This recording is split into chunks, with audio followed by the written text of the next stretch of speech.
If you missed it, my name's John. I'm one of our worship leaders here. So good to have y'all with us this morning at Flourishing Grace. We have been in a series called Redeeming Rest, where we've gotten to learn a little bit about Sabbath. And man, Sabbath is one of those things that we either take really seriously. We see that in the case of the Pharisees in the Gospels, or we just don't practice at all. And so this series has been really informative to me, and I've learned a lot from it. And man, just really learning how to practice Sabbath, the act of just stopping and slowing down and considering God. And I know that the word Benjer has for us this morning is going to help us do that. And so we're going to be in Hebrews chapter 4 this morning, Hebrews chapter 4. So I think that's 1104. Not 11-4. There's no such page in the blue Bible. 1104 in the blue Bible. So if you don't have a Bible, you can go ahead and grab the one under the seat in front of you. Hebrews chapter 4, verses 1 through 11. And as you're turning there, man, here at Flourishing Grace, we believe that this word that God has given us, the Bible, is authoritative over our lives. We align our lives to it and not the other way around. And so in honor and reverence of it, would you stand as we read this? Again, Hebrews chapter 4, verses 1 through 11, this is what it says.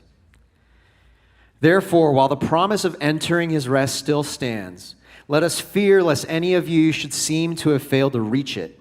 For good news came to us just as to them, but the message they heard did not benefit them, because they were not united by faith with those who listened. For we who have believed enter that rest, as he said, as I swore in my wrath, they shall not enter my rest, although his works were finished from the foundation of the world. For he has somewhere spoken of the seventh day in this way, and God rested on the seventh day from all his works. And again in this passage he said, they shall not enter my rest. Since therefore it remains for some to enter it, and those who formerly received the good news failed to enter because of disobedience, again he appoints a certain day, today, saying through David so long afterward in the words already quoted, today if you hear his voice, do not harden your hearts.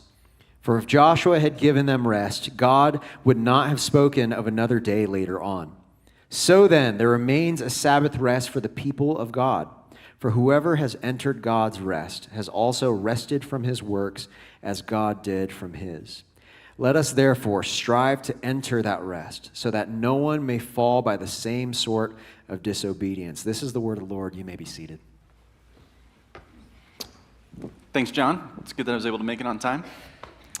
Again, if we haven't met, my name is Benjer. I'm one of the pastors here at Flourishing Grace. I'm glad to be here with you this morning. We have been in this series called Redeeming Rest, and this is the last week in the series, and so if you're here for the first time today, I'm going to do my best to get you caught up really, really quickly, because today, as we wrap up this series, what we're going to be talking about is, through Sabbath and rest, is really the reason why we can do those things. And if you come in and this is the first time you've heard this and you're hearing this word called Sabbath, and maybe this brings up some mental images for you, let me just tell you this much. It's not really about whether or not you can cut your grass on Sundays. What we've been talking about is really two things over the last number of weeks. First of all, that because of who God is, because of how he instituted a day of rest in his creation and who he is, and by the way, when God rested, we talked about this a couple of weeks ago, 2 or 3 weeks ago when we started this series. When God rested, it wasn't because he was tired or because he couldn't do anymore. I don't know about you, but when I rest, sometimes it's because I have to. It's not a choice, but it's because, man, I've just got to sit down for a while, or I've got to go to sleep, or I've got to take a nap. God is not that way. When it says that God rested from his works after he created the world, the 6 days of creation, when he rested on that seventh day, it was like taking a step back in satisfaction at a job well done. It is because who God is that we can rest. And the second thing that we've talked about is really this. It's who God created us to be. You and I were created with limits.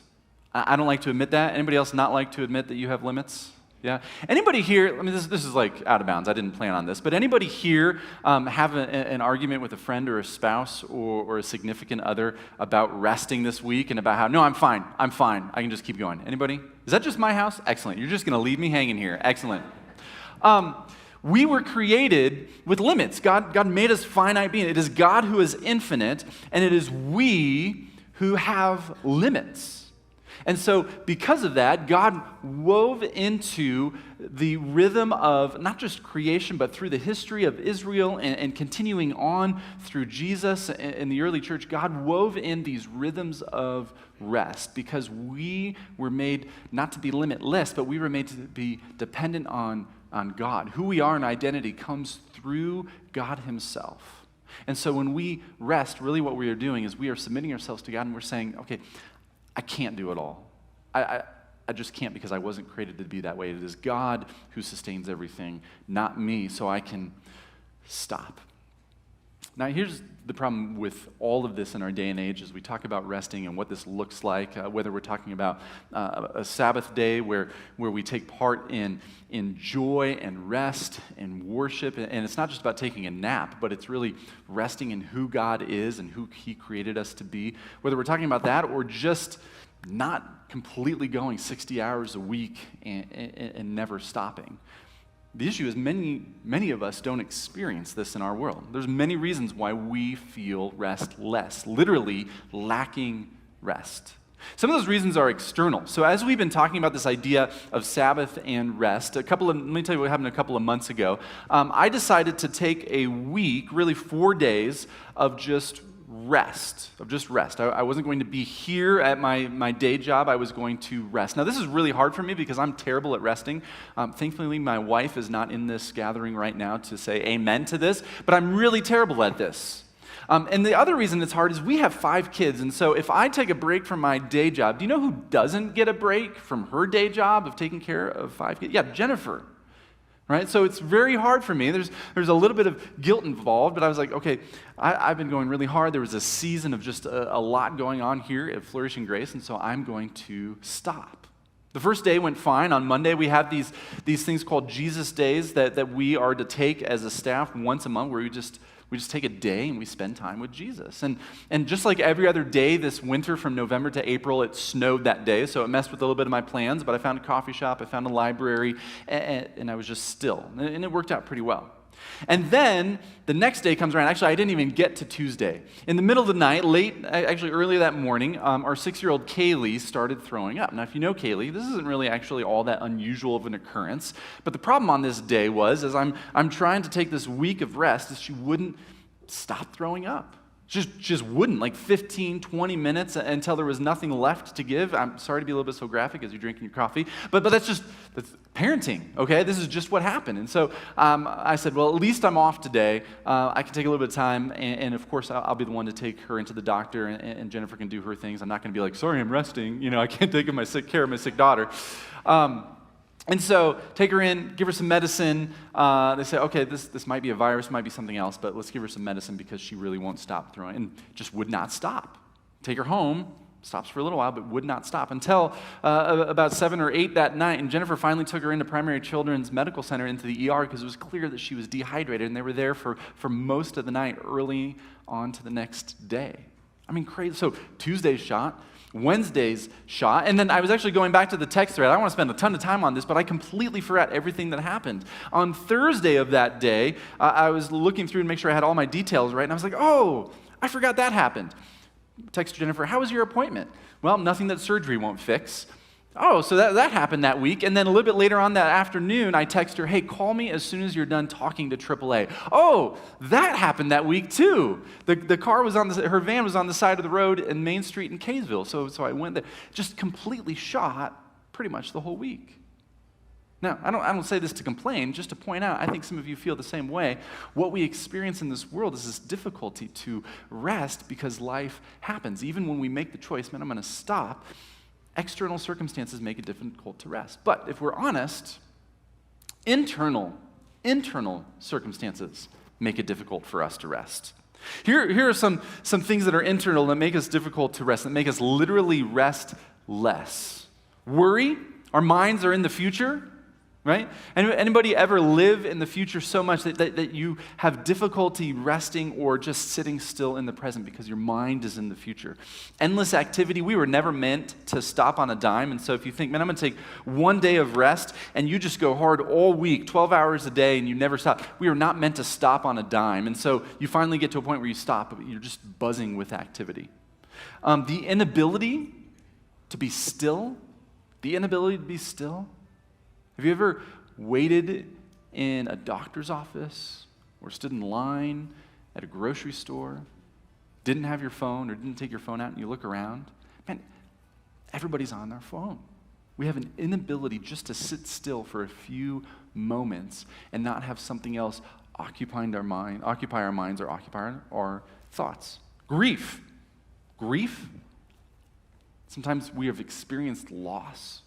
And so instead of living in the present, we live in the past because of what we have lost, because of where our heart is. All of this makes us rest less. And here's where I'm going with this. If we talk about, okay, take time to rest, or even take a day to Sabbath, and we talk about some of these spiritual practices, but our souls are restless. Our souls are lacking rest. Man, it's going to make it impossible to actually stop. John Mark Comer says this: ultimately, nothing in this life apart from God can satisfy our desires. Tragically, we continue to chase after our desires ad infinitum. The result? A chronic state of restlessness, or worse, angst, anger, anxiety, disillusionment, depression, all of which lead to a life of hurry, a life of busyness, overload, shopping, materialism, careerism, a life of more, which in turn makes us even more, there's that word, restless. And the cycle spirals out of control. Listen, we all are restless in some way, whether we can admit it or not, and all of us seek rest in some ways. In my generation, I'm kind of at the tail end of the Generation X. In my generation, I find a lot of people my age or a little bit older. I mean, the finish line is retirement. We go, we work. We are restless so that one day we can stop. There's this like hope of rest in the future. We can't experience it now, but if I can attain my own financial security, one day I'll be able to rest. Romantic relationship, right? Many of us say, if I could just finally meet that guy, meet that girl, I would finally experience rest. If I could just meet that person and get married, then in that life of marriage, it'll be so wonderful. I'll just experience nothing but just restfulness all the time. Why did I hear some chuckles there? I don't know. Man. Yeah, it never completely fulfills our rest. Accomplishments. This is where I am and where I spent most of my early life, is if I could just accomplish enough, then I will feel okay. I feel like enough. Or we just numb it.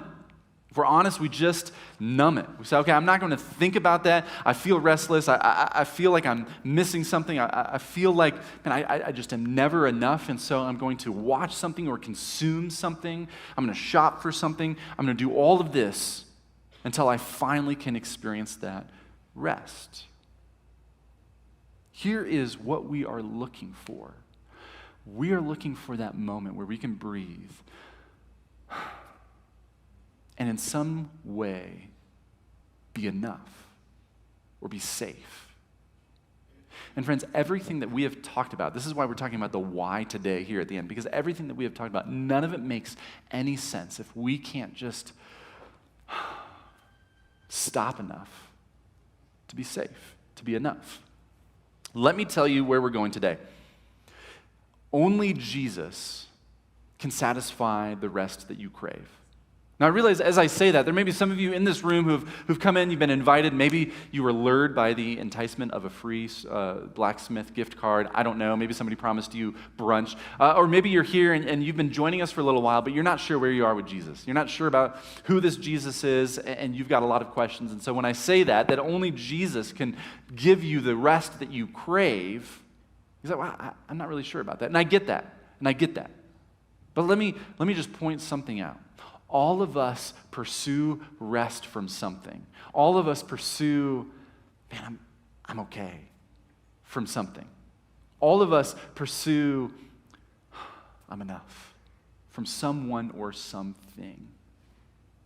And whatever you are pursuing that rest from that's not Jesus, you will be, that thing or that person will disappoint you every single time. It may take a long while, but if you look back over your life, we typically, and this is my story, we go from thing to thing and person to person trying to satisfy our rest when really it is Jesus alone who can satisfy us. The rest that we crave is found in Jesus. Now, if you're here and you are a follower of Jesus, I would imagine this, that there are times in your life where you've experienced periods of restlessness.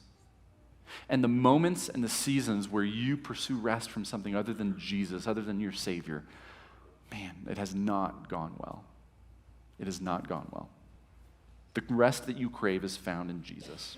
So, grab your Bible that you have, open it back up to, 11-4. Excellent. And we're going to be in Hebrews 4. Now, we heard our passage earlier today in Hebrews, and I want to quickly just simply understand the author's argument and then pull a few things out, right? Because the author of Hebrews, we don't know who the author of Hebrews is. Some people think it's Paul. Some people think that Paul delivered a sermon at some point in time and somebody else was there taking notes. Some people think it might have been Apollos or somebody else. We don't know exactly who wrote Hebrews because they don't identify themselves. And so when I talk about Hebrews, I'm going to talk about the author of Hebrews.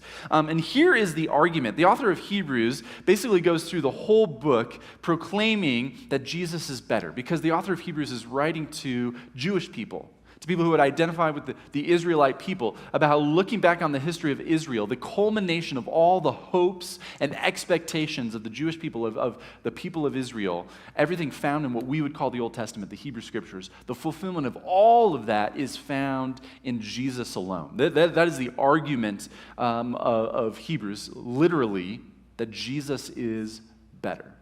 And so, as we get to this section on rest, the author of Hebrews is doing a couple of things. First of all, making an argument that the Israelite generation that was rescued out of Egypt, all right? If you've never read that, think Prince of Egypt. The wilderness generation that was rescued out of Egypt never actually experienced the rest that God promised them.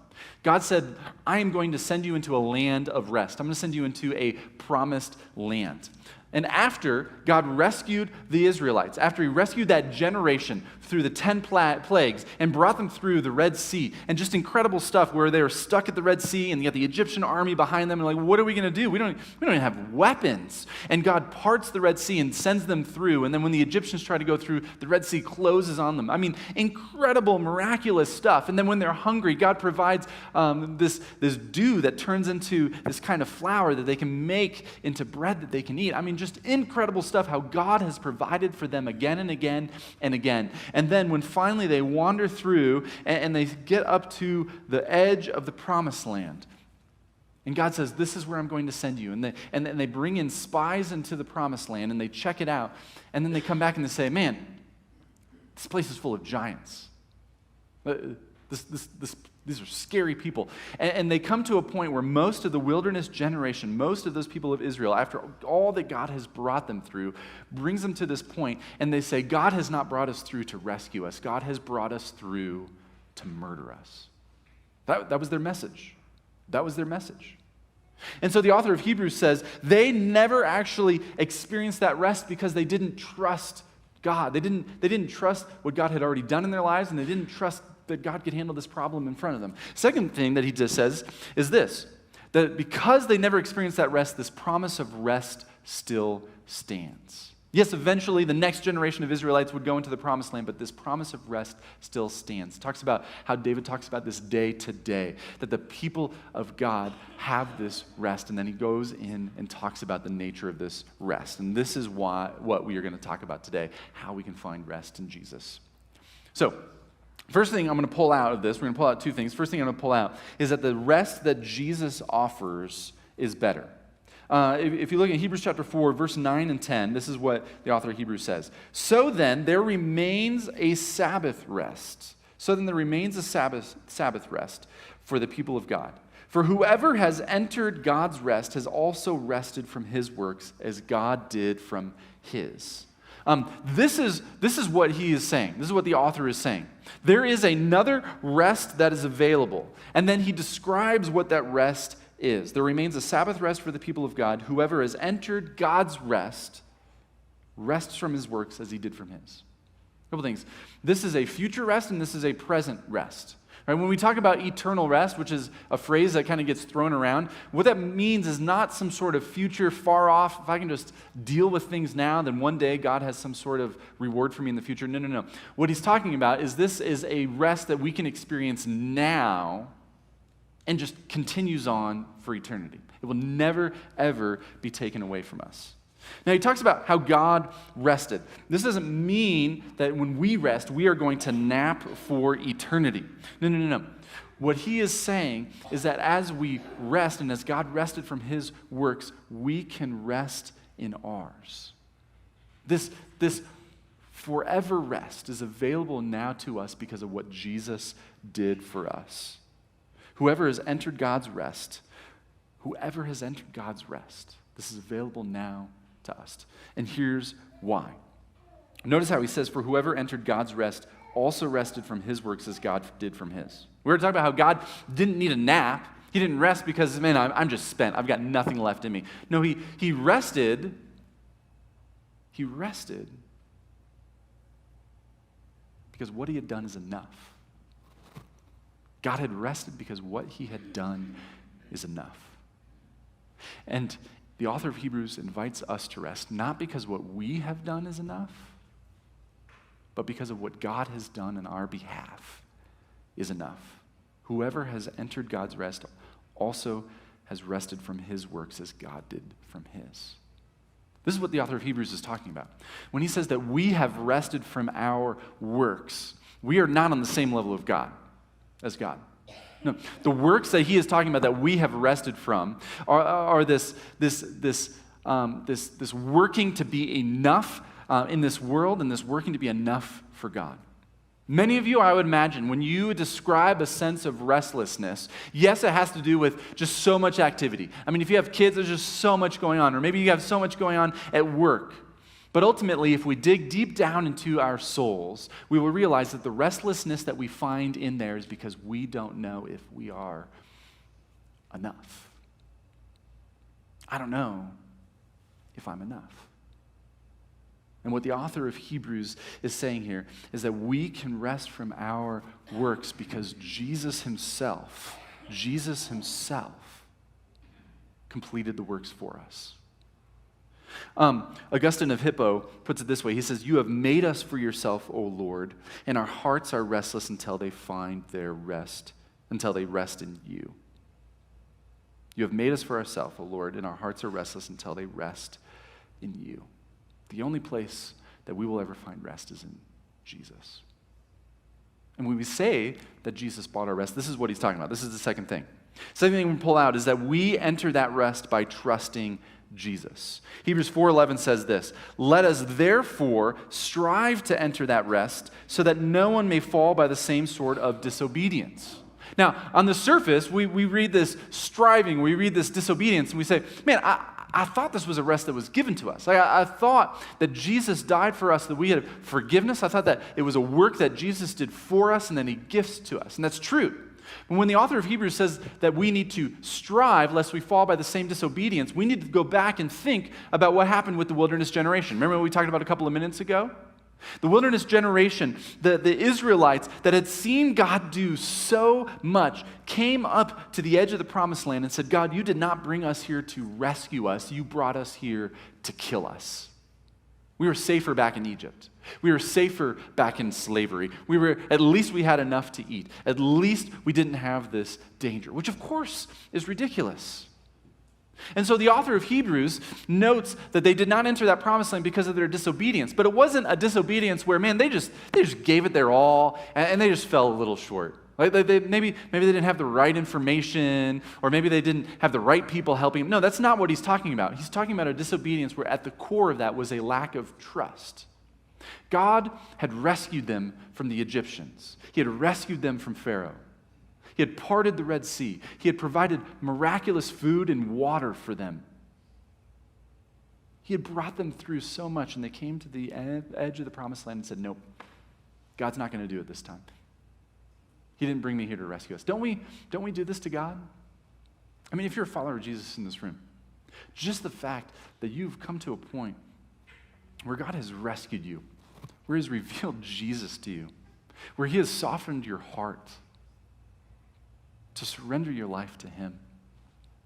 And then you look back and you see, yes, things have been difficult, but as you pray and as you live your life and as you trust God, you can see all the things that God has brought you through. And then sometimes we come just to the very edge and we say, not this time.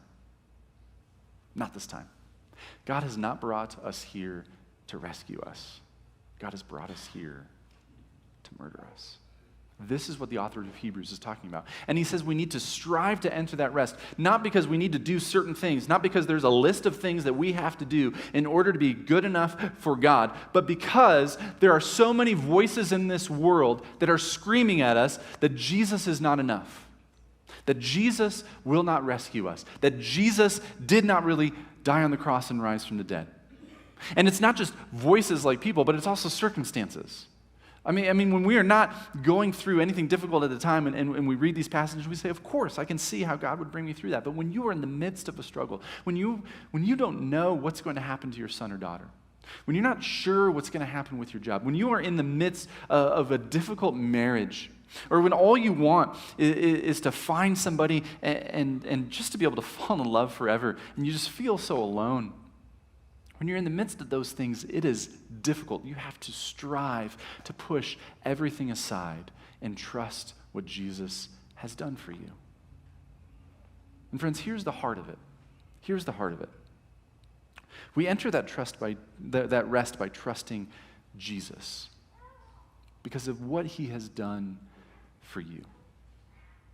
The author of Hebrews goes on to chapter 9. After this section, he actually moves on to talking about how Jesus is the high priest who died on the cross for you and me. Instead of bringing the old system of sacrifices to God again and again and again, Jesus Himself presented Himself as a sacrifice, a once-for-all sacrifice. And in chapter 9, verse 11, the author of Hebrews puts it this way. He says, "But when Christ appeared as a high priest of the good things that have come, He entered once for all into the holy places, not by means of the blood of goats and calves," talking about the sacrificial system of the Old Testament, "but by means of His own blood, thus securing an eternal redemption." The idea is this. Trust is difficult, but Jesus is worth our trust. And here's the heart. I imagine that many of us came into this room not really knowing if we are enough for God. Have you ever been there?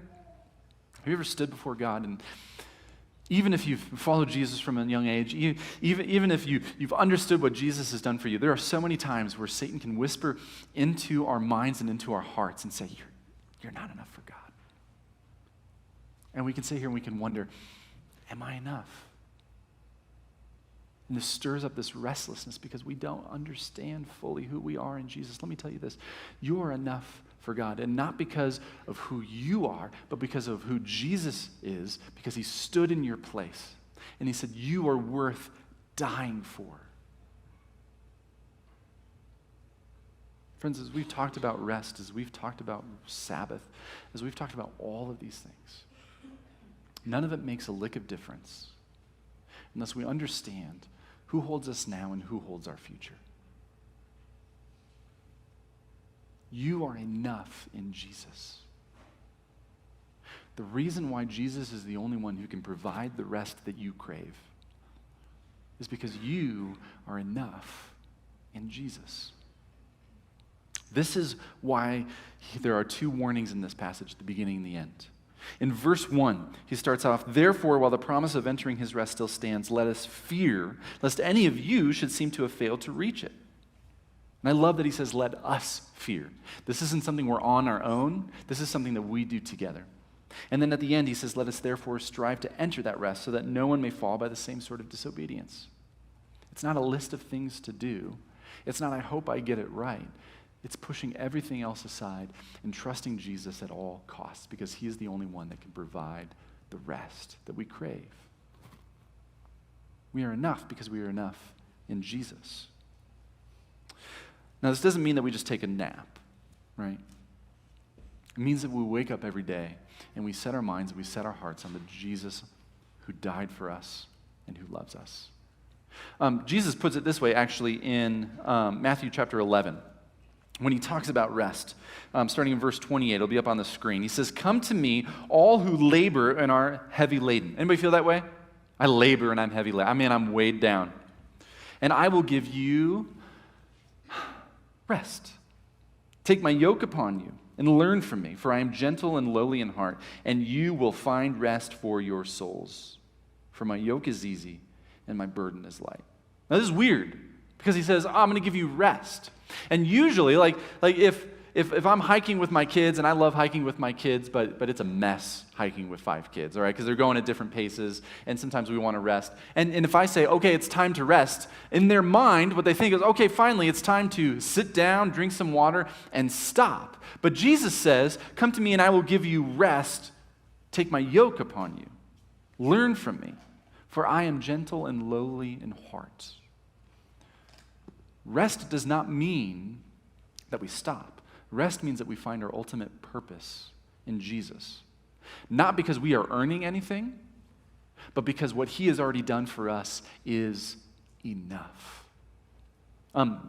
The last couple of weeks, I've seen this a little bit in my oldest daughter, Bethany. She took her first AP class, and if you know anything about AP classes, at the end of those AP classes, you have to take a test. And man, she was like stressed out. She was stressed, and rightfully so. This is hard stuff. Like, I'm looking at her stuff, and I was like, high school is a lot harder than when I was in high school, okay? And so she is going through all these things, and finally she takes the test, and school ends. And you know what she's doing now? She's writing a book. That is hard work. That is hard work, but she's loving it because she's not trying to earn anything. She's just doing it for fun because she enjoys it. This is a little picture of who we are in Jesus. It doesn't mean that we stop. It means that when we find our purpose in Jesus, when we stop feeling we have to earn his love, then it's all the more easier to serve him. "Take my yoke upon you, for my burden is easy." For my yoke is easy and my burden is light. So, what does this have to do with rest? What does this have to do with Sabbath? Again, it doesn't have to do with whether we can cut grass or not on Sundays. What this means is, how do we rest in who God created us to be? If we don't understand that we are enough in Jesus, none of this makes any sense. So the first question I want to ask you is this: what or who is robbing your rest? What is robbing your rest? Like, what is literally stealing your rest? And I'm not talking about sleep. Like, if you're like, man, I got an infant, that infant is robbing my rest. Yeah, I get that, okay? Infants rob your rest. But that's not specifically what I'm getting at. What is stealing your rest? How are you restless? What lies do you believe? Or what is causing you to think, man, I am not enough in Jesus? Is it worry? Is it that, man, if I don't take hold of these things now, if I don't live in the future and try to affect the future, if I'm not always on guard, if I'm not always thinking about this, if I'm not always worrying about it, man, the root of that is I'm not enough in Jesus. Is it believing that if you stop, that if you don't keep doing what you're doing at work, if you don't keep putting in 60, 70 hours a week, if you don't keep going, you aren't going to be enough? The root of that is, I'm not enough in Jesus. Bitterness? Unforgiveness? The root of that is, I'm not enough in Jesus. Whatever it is, name what is robbing that rest. Name it. The second thing is this: I want you to rebel against it. I want you to rebel against it. And this is the fun part. Sabbath is really a rebellion against the circumstances of our world. Sabbath is a rebellion against the circumstances of our world. Right?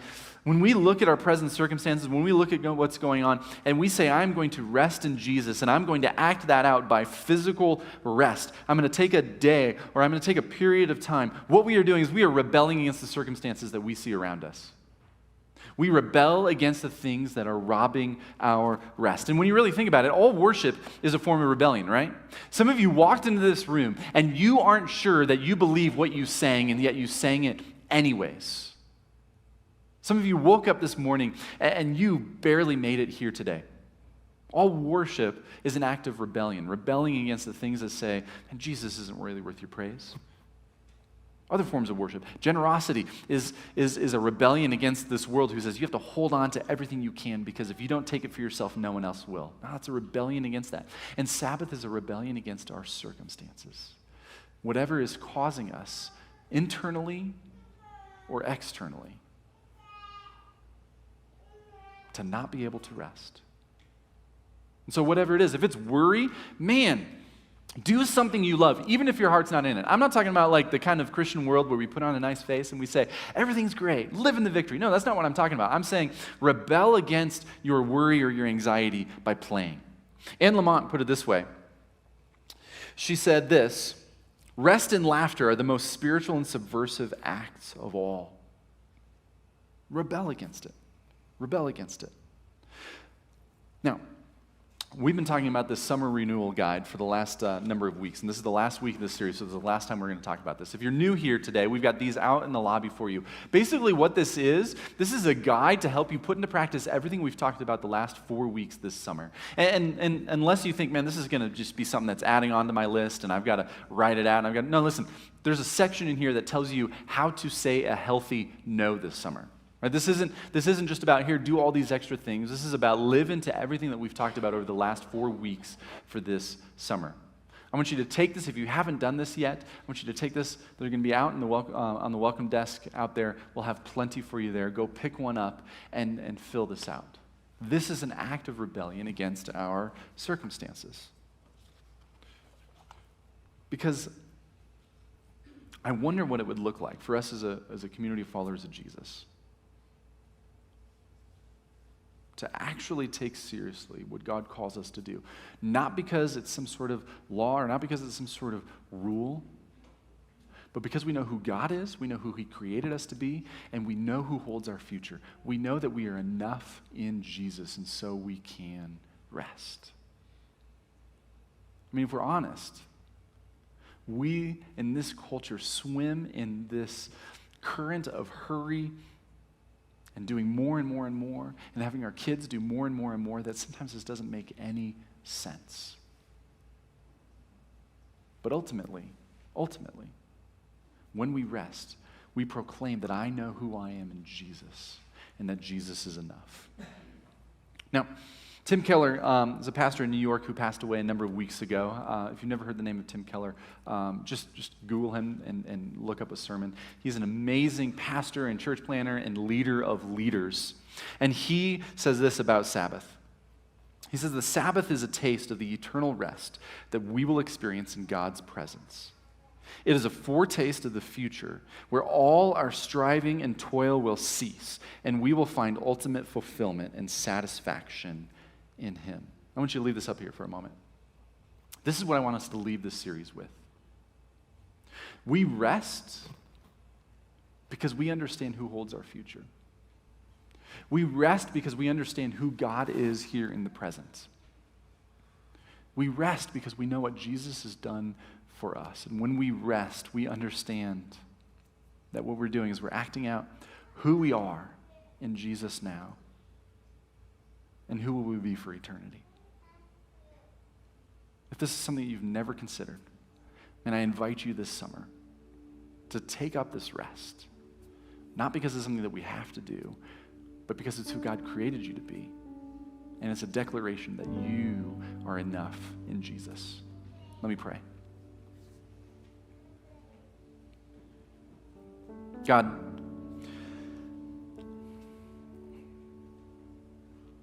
if I'm honest, there are days when I wake up and I don't truly believe that I'm enough in Jesus. I might say it with my words, but through my actions and through my hurry, and through believing that if I don't do everything, no one else will and everything's going to fall apart, through my own worry and my own anxiety, God, through my own bitterness, the ways that I numb that restlessness, God, there are so many times where I confess that I declare that I'm not enough in Jesus. And so, Father, I pray that you would give each of us a sense of rest. Not just stopping, not just a nap. But God, for those of us who came into this room and don't know who we are in Jesus, that we would truly be able to stop and rest in who he is. God, thank you for Jesus. Thank you, Father, that he did not come into the world to condemn the world, but to save the world. God, you are a God of forgiveness and a God of mercy and a God of justice. And all of that is expressed through what Jesus did on the cross for us. So, Father, would we rest in that? And as we take part in communion here in the next couple of minutes, would we be reminded that the work is finished, that we could rest from ours? Because Jesus has completed the work on the cross. For that we are grateful, and we pray these things in his name. Amen.